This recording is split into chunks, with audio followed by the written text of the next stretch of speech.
Hi everyone, welcome back to the Finance and Procurement Coffee Break. Today we're going to have a chat about simplifying your operating model. Now, a lot is talked about target operating models, but I think what isn't discussed very much is thinking about just understanding your business better and simplifying your current operating model, and ways to do that. So that's what our chat today is about. And Richard is in his nice new office. Yeah, I know. Well, it's not so much a new office. I've just got a decent background now, so we're not looking out at the car park outside.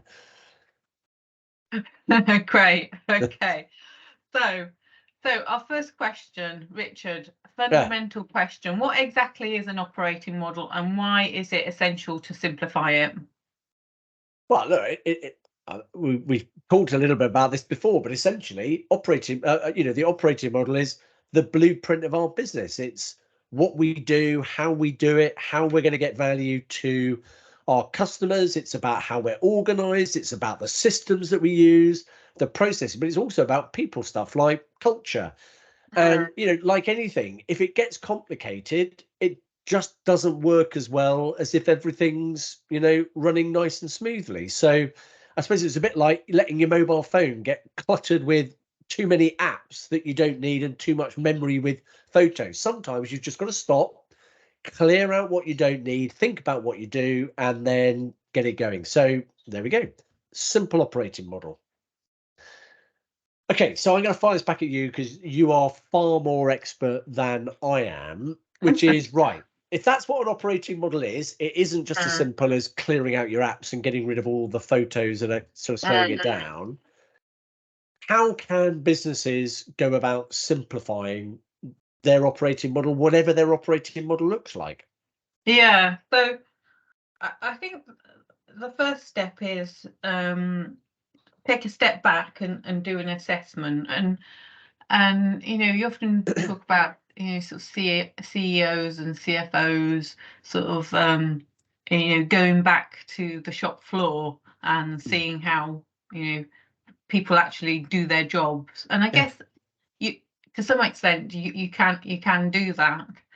But if you were to do an assessment of how your operating model is working, if you think through the layers of an operating model, so what are your business processes? Do you actually understand your business processes? And then do you understand how your business is structured in detail? And can you simplify that structure? Right. I know a lot of companies that have been on the acquisition trail just have far too many legal entities and confusing business units. So can you simplify your the amount of legal entities you have? Can you simplify how your business units are structured? Right. Do you have the right skills? So then think about what are the skills that your people have, and what skills do they need in order to execute on your corporate strategy for the next 2 to 3 years? Are there any skills gaps that you currently have? Then so we've talked about business processes, structure, skills, and then the other things to consider are do you have the right data to make the decisions that you need to make on a day-to-day basis? And does your data model capture everything that you need to be able to report on and understand in order to drive your corporate strategy? And I guess to some factor, you also need to think about governance and controls that are embedded in that. So those are essentially the layers, along with technology as well.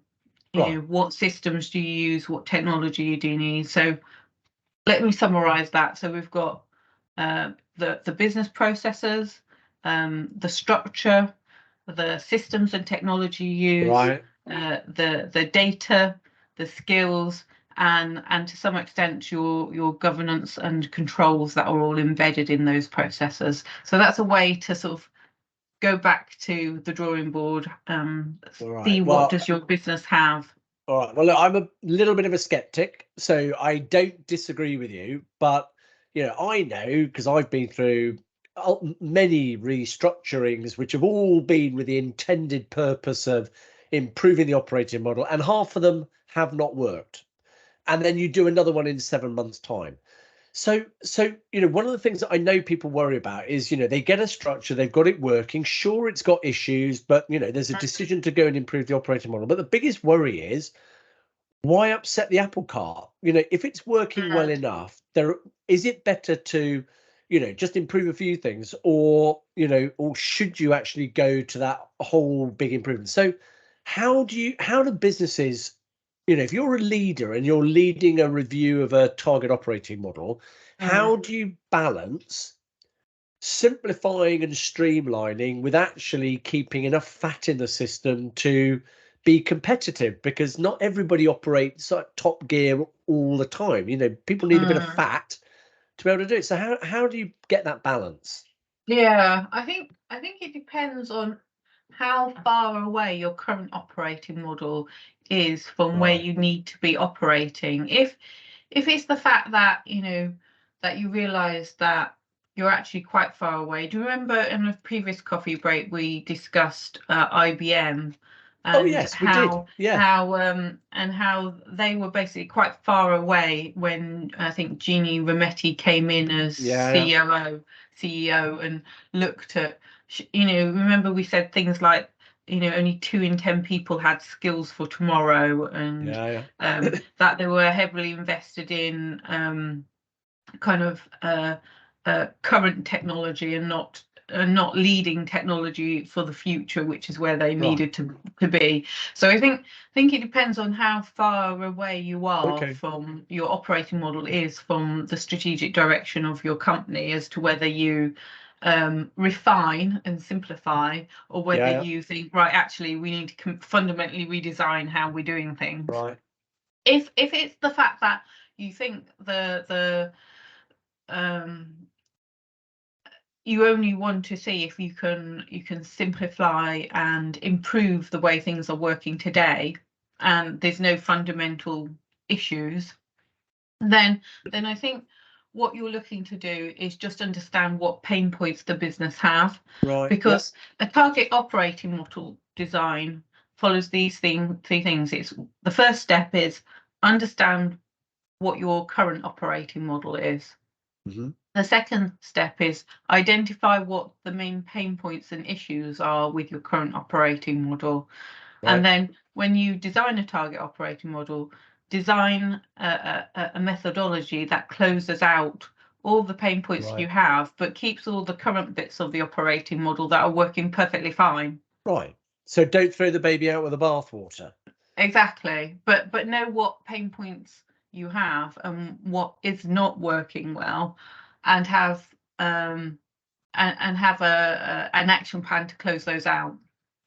Right, and I guess, look, we're out of time for now, but maybe in a future coffee break we can think about, how do you build a culture and the skills in your workforce to make a change to a target operating model less of like a cataclysm than Mm, just something you do. I mean, it is like cleaning up your phone every 6 months because you've just let it get bloated with stuff, and it should be business as usual. But to make it business as usual means you've got to develop a culture and a skill set that is comfortable with that constant change to look at how you do it better. Almost, go back to, the kind of Toyota approach to, operational excellence, which is yeah, constant, honest review about what you're doing. But let's and save that for another time, eh? yeah, and if we're honest, most companies don't have continuous improvement No. embedded in their operating model. It tends to be more um, periodic review as opposed to continuous Yeah. improvement. Or if we're being real, financial crisis leading to restructuring, even more bluntly, Mm, sadly. But anyway, let's not end on a bad note. Look, everybody wants to improve their operating model, the way that our businesses work, the way we deliver, value to our customers. So Claire, thank you. as always, for the insights. And I guess, look, the main point is, if you're a long way away from what you should be doing, okay, you're going to have to be drastic. But, for many organizations, it might just be an appropriate look after the baby with the bathwater, improve the things that need improving, and bring your team with you to do it, not make a big song and dance about it. Anyway, look, I hope that you found this a useful discussion. I think it's going to fire up another one in the future about culture, so that's good news. And as ever, look, share your experiences. If you've got any questions, just ask, suggest topics. But more importantly, if you do like what you're hearing, let us know. It's good for our morale. Anyway, until next time, enjoy, have good fun, and see you next time. Bye. Bye. Bye-bye.